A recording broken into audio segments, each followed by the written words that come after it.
dropping into Blood Ridge. One final chance to stop the Federation offense.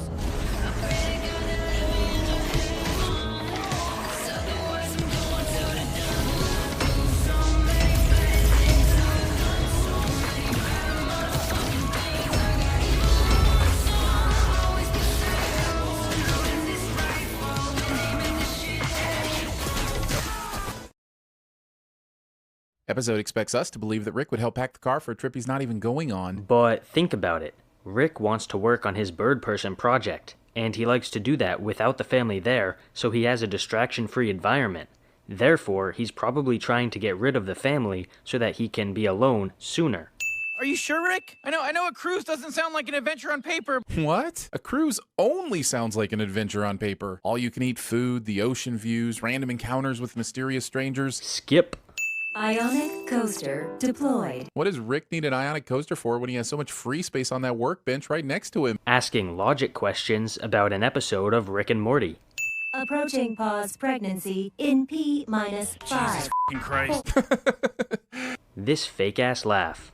How can a mind be hidden by itself inside itself? The first question Christopher Nolan asked before starting every screenplay somehow makes its way into this episode. I'm just here to remind everyone that Inception, the movie he's referencing right now, does not refer to a thing within a thing. It actually refers to the concept of planting an idea in someone's head while making them think that it's their idea.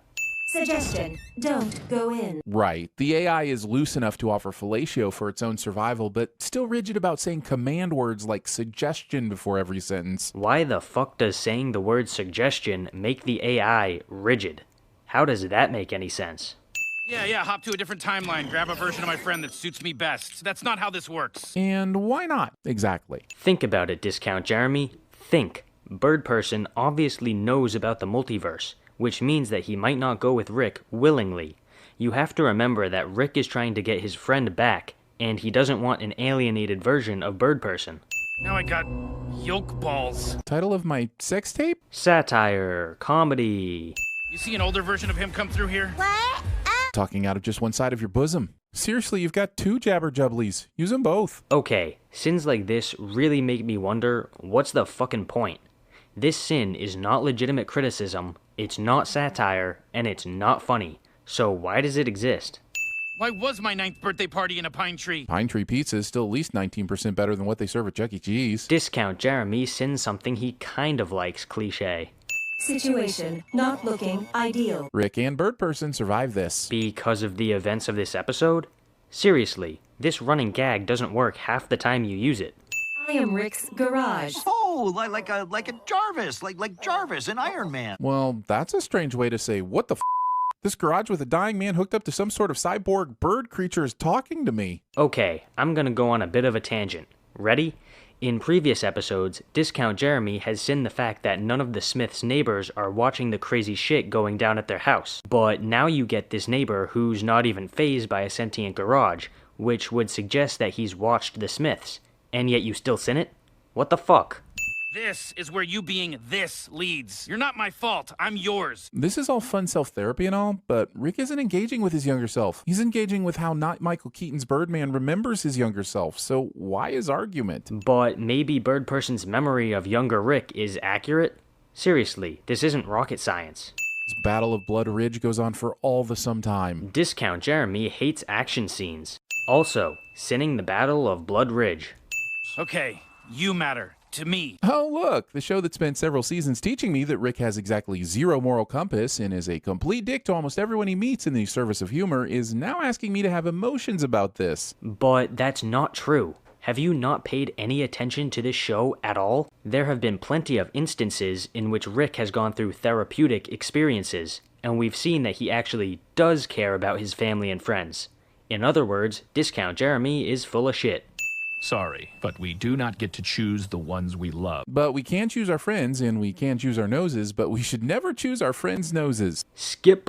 Rick Sanchez, you're under arrest for making me spend 2 years in Earth High School. I bet this show would be really fun for people who could remember all the details of all the other Tammy plots. I've got the memory of a goldfish, so all those callbacks mean nothing to me. See, I realize that this sin was meant as a joke, but it's not funny, so I'm gonna take it literally for a second.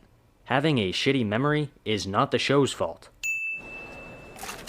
pretending prisoners have servers that go around and dish out food to the prisoners. Does this look like a white-collar crime prison to you? But it's an alien prison, not an Earth prison.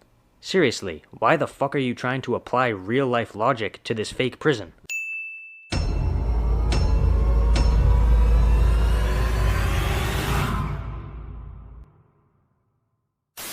Rick wants to work on his bird person project, and he likes to do that without the family there, so he has no... Mess that up. How does that make any sense? Because of the events of this episode. Seriously, this running gag doesn't work. Because of the events of this episode? Okay, I'm gonna go on a bit of a tangent. But that's not true. Have you not paid it? But that's not true. Have you not paid any attention to this show at all? That was a weird delivery. There have been plenty of instances in which Rick has what? But it's an alien prison, not an Earth prison. Seriously, why the fuck are you trying to apply real-life logic to this fake prison?